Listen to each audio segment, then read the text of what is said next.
Pierre était à Capharnaüm, et les collecteurs d'impôts, s'adressant à lui, lui dirent « Votre maître ne paie-t-il pas les 2 drachmes ?» Impulsivement, il répondit oui. Il ne s'était même pas posé la question de savoir si Jésus était ou non obligé de payer le demi-cycle du sanctuaire.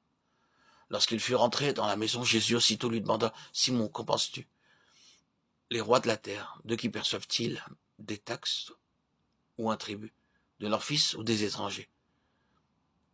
Simon répondit aussitôt « Des étrangers. » Jésus ajouta « Donc, les fils sont libres. » Jésus disait en effet « Pierre, la question n'est pas de savoir si je dois ou non payer cette taxe, ou bien si je suis obligé ou non de le faire.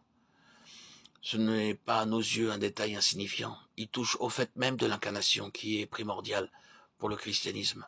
Il ne s'agit pas de savoir, voulait-il dire, si je dois payer ou si je ne dois pas payer. Mais qui suis-je? Suis-je ou ne suis-je pas le Fils de Dieu? Si je suis un homme, comme les autres hommes, alors je dois payer cet impôt. Lorsque peu de temps avant cet incident, Jésus demanda à ses disciples « Que disent les hommes que je suis ?»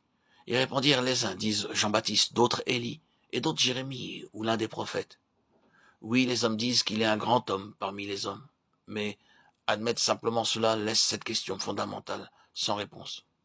C'est pourquoi Jésus, après avoir posé cette première question d'ordre général, demanda plus précisément à ses disciples « Mais vous, qui dites-vous que je suis ?» C'est là le point important. Simon-Pierre répondit « Tu es le Christ, le Fils du Dieu vivant. » Jésus, reprenant la parole, lui dit « Tu es heureux, Simon, fils de Jonas, car ce ne sont pas la chair et le sang qui t'ont révélé cela, mais c'est mon Père qui est haut dans les cieux. Et moi, je te le dis que tu es Pierre, et que sur cette pierre, je bâtirai mon église, et que les portes du séjour des morts ne prévaudront point contre elle. » Matthieu 16, 16. La pierre de fondation de l'église, c'est que Jésus-Christ est le Fils du Dieu vivant. La confession de Pierre à Césarée de Philippe était basée sur une révélation divine. Mais maintenant, à Capharnaüm, il avait perdu de vue cet aspect si important. Cette taxe d'un demi-cycle avait son origine à l'époque reculée de l'Ancien Testament, lorsque chaque mâle israélite ayant atteint la maturité versait cette somme en signe d'expiation. La question était donc celle-ci.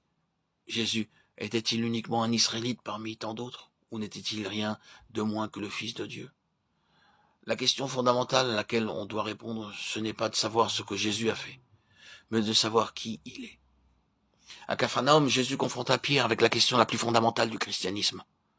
Cependant, ayant montré clairement à Pierre que, puisqu'il était le Fils de Dieu, il n'était pas obligé de payer cette taxe.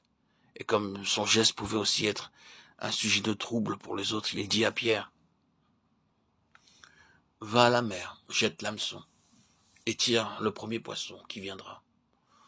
Ouvre-lui la bouche, et tu trouveras un stataire. Prends-le, et donne-le-leur pour moi et pour toi. » Matthieu 17, 27. Nous voyons dans cela un autre principe qui nous est enseigné. Même lorsque notre position privilégiée nous libère de certaines obligations, nous ne devons pas nous en abstenir à cause des autres.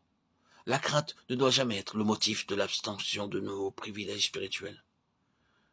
Mais nous devons quelquefois les mettre de côté, pour ne pas être une pierre d'achoppement pour les autres. Dans le cas que nous considérons, il était nécessaire pour le Seigneur d'arrêter Pierre, parce qu'il s'agissait d'un principe fondamental qui était en jeu. Mais lorsque Pierre comprit la leçon, le Seigneur a laissé faire les choses, afin de ne pas offusquer les autres.